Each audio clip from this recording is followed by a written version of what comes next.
যাত্রী নয়, যাত্রীর পরিবর্তে হাজার হাজার গ্যালন পানি বহন করে এই বিমান। আশ্চর্য শোনালেও বিষয়টি সত্যি। ওয়াটার বোম্বার নামে এই প্লেনটি যাত্রীর বদলে পানি বহন করে থাকে, যে পানি জরুরিভাবে ব্যবহার করা হয় অগ্নি নির্বাপনের কাজে। একটি ওয়াটার বোম্বার প্লেন যে পরিমাণে পানি ভরে তা যদি একসাথে কোনো গাড়ির উপর ছেড়ে দেওয়া হয় তবে সেই গাড়িটি ভেঙে দুমড়ে মুচড়ে যেতে পারে, কারণ একেবারে ৬,০০০ থেকে ১৫,০০০ লিটার পর্যন্ত ডাম্প করে থাকে। এখানে সবচেয়ে কঠিন কাজটি হলো এত পরিমাণে জল ভর্তি করা। এতে পানি ভর্তির জন্য কোনো নদী কিংবা সাগরের প্রয়োজন পড়ে। ওয়াটার বোম্বার প্লেনে পানি ভরার পদ্ধতি অন্যান্য যানের থেকে একেবারে ভিন্ন।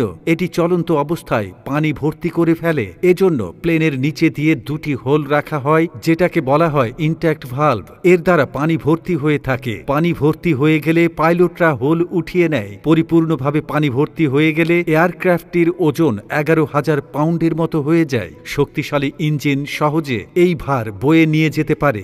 অবাক করা ব্যাপার হলো, পানি ফেলে দিতে যতটা না সময় লাগে ঠিক ততটাই লাগে ফিল করতে। ওয়াটার বম্বিং প্লেনে মাত্র ১২ সেকেন্ডে ৬,০০০ লিটার পানি ভর্তি হয়ে যায়। এতে দ্রুত টেক অফ হয়ে দুর্ঘটনাস্থলে ডাম্প করে দিতে পারে। পানি ভর্তির সময় প্লেনটির গতি ১০০ মাইলের চেয়েও কম থাকে, যদিও এর স্বাভাবিক গতি থাকে ২০০ মাইলের মধ্যে। ওয়াটার বোম্বার প্লেন সাধারণত দাবানলের অগ্নি নির্বাপনের কাজে ব্যবহার করা হয়ে থাকে, যেখানে সমুদ্র থেকে মুহূর্তের মধ্যে পানি এনে ফেলা হয়। এছাড়াও উন্নত দেশগুলো গুরুত্বপূর্ণ শহরে স্থাপনা কিংবা ভবনে অগ্নি দুর্ঘটনা ঘটলে আশেপাশে জোড়া থান থাকার সাপেক্ষে এটি ব্যবহার করে থাকে। এই প্লেনটি ওয়াটার বোম্বার নামে পরিচিতি পেলেও অনেকের কাছে ফায়ার বোম্বার প্লেন নামেও পরিচিত হয়ে থাকে। সাধারণত এটি পূর্বে ব্যবহৃত সামরিক বা কার্গো বিমানের রূপান্তর, তবে স্পেসিফিকভাবে ওয়াটার বোম্বারের জন্য কিছু ডিজাইন করা হয়েছে। বিমান বাহিনী অন্যান্য সিভিল প্রশাসনও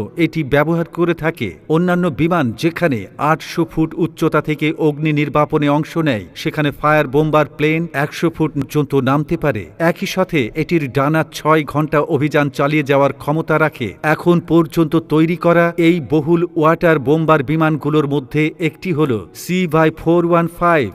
অগ্নি নির্বাপনের ক্ষেত্রে এটি মিনিটে ১৪০০ গ্যালন জল ফেলতে পারে। যদিও এই বিমানটি অত্যন্ত ব্যয়বহুল, কিন্তু পাহাড়ি দুর্গম এলাকায় যেখানে অগ্নি নির্বাপনের প্রয়োজনীয় সরঞ্জাম পাওয়া কিংবা পৌঁছাতে সক্ষম হয় না, সেখানে এটি দারুণ কার্যকর। উড়ন্ত অবস্থায় সমস্ত কাজ করে ফেলতে পারে। সুপার স্কপার এই প্লেনটির ডানার স্প্যানের উচ্চতা ৯৩ ফুট, যা একটি বোয়িং ৭৭ এর পর্যায়ের। যদিও CY-415 দৈর্ঘ্য অনেক ছোট, কিন্তু শক্তি সামর্থ্যের দিক থেকে সামরিক CY-1302 ট্রান্সপোর্ট প্লেনের কোনো অংশেই কম নয়। কিন্তু শক্তি সামর্থ্যের দিক থেকে সামরিক CY-1302 ট্রান্সপোর্ট প্লেনের কোনো অংশেই কম নয়।